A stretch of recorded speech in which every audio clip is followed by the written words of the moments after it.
मंत्री नितेश राणेंना मुंबई उच्च न्यायालयाकडून मोठा दिलासा. शांततेचा भंग प्रकरणात झालेल्या शिक्षेला स्थगिती.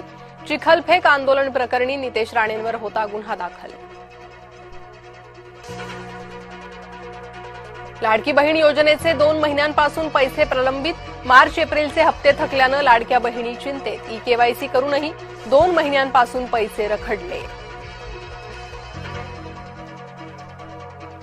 पुण्यात गाड्यांच्या तोडफोडीचं सत्र सुरूच.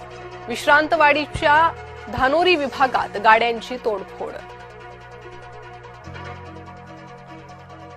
आधार पॅनचे तपशील धार्मिक कामासाठी खरातला दिले. खरातनं त्याचा गैरवापर करून बोगस खाती उघडली. ईडीच्या चौकशीत प्रतिभा चाकणकरच्या दाव्यानं खळबळ. त्र्यंबकेश्वर मंदिर परिसरातील सर्व अतिक्रमण हटवलं. आगामी कुंभमेळ्याच्या पार्श्वभूमीवर कारवाई. दर्शन पथ प्रकल्पाच्या पार्श्वभूमीवर अतिक्रमण काढण्यास सुरुवात.